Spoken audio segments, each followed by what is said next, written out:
دعا وكيل الامين العام للأمم المتحدة للشؤون الإنسانية ومنسق الإغاثة في حالة الطوارئ ستيفن أوبريان المجتمع الدولي إلى دعم الأردن لتمكينه من تقديم العون والخدمات للاجئين السوريين المتواجدين على أراضيه. وأعرب عن تقديره للأردن الذي ما يزال يستقبل اللاجئين السوريين الذين يفرون من ويلات الحرب الدائرة في سوريا منذ ما يزيد على 4 أعوام، مشيرا إلى الضغط الهائل على البنية التحتية في المملكة خاصة في قطاع المياه والطاقة والبيئة جراء استقبال اللاجئين السوريين وبأعداد كبيرة. وأوضح أن الأمم المتحدة وضعت خططا مكثفة للتعامل مع اللاجئين لإنقاذ أرواحهم وتقديم مساعدات إنسانية لهم خاصة في مجال التعليم والصحة، ولكن زيادة أعدادهم بسبب الصراعات المسلحة في سوريا والعراق واليمن وجنوب السودان ساهم في الضغط على تقديم تلك المساعدات للاجئين. وفي مقابلة خاصة للتلفزيون الأردني أكد دعم الأمم المتحدة للأردن وعلى الصعود كافة. My first time to Jordan, and I'm delighted to have had 2.5 days where I've really been able to meet people and hear their stories and to meet with the ministers and officials here in Jordan. So, Mr. O'Brien, after meeting Jordanian officials during the last couple of days, what are the main results out of those meetings? Well, I've had extremely detailed and constructive, positive discussions with both the Prime Minister and with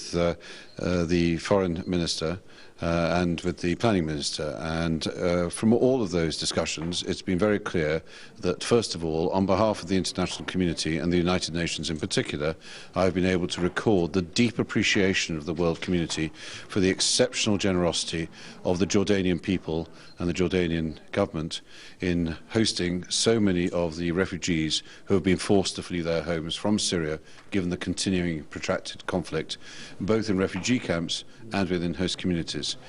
Beyond that, we were able to look strategically at the importance of making sure that people who have fled to survive and in order to be protected have the chance one day to return to their homes in Syria when the security situation allows, and in the meantime how to make sure that those people have a chance to rebuild their lives and to be able to look after their families. So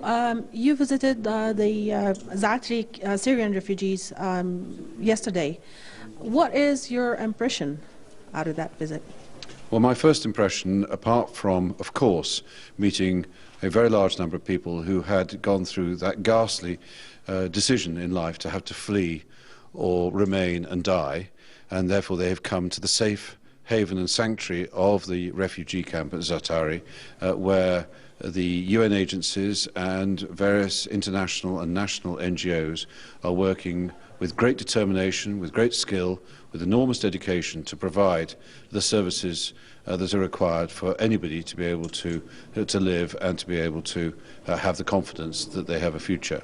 And that, of course, is within the overall generosity of the hosting country, Jordan, and the Jordanian people. So I was able to learn for myself the services that were being provided for children with disabilities, with cerebral palsy, and the ability to get their muscles moving again, where I was able to meet with a focus group to learn that if there is a real opportunity and the security allows, their first and above all, their biggest hope is that they can return to their homes in Syria. But in the meantime, they need the chance to be safe, they need the chance to be protected, and the refugee camp at Zaatari was doing just that. Of course, there are continuing movements in and out, and we need to recognise that people are making decisions according to where their confidence lies. So, as you recognize, as in the United Nations, 20% of Jordanian population are refugees now,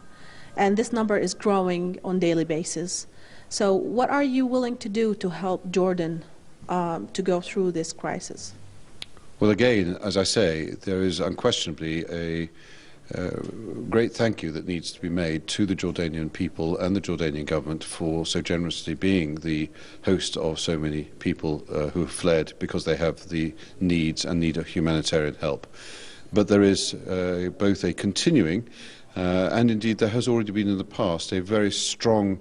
commitment from very many people and their governments in the international community to support the Syria crisis needs that have been generated by the conflict there.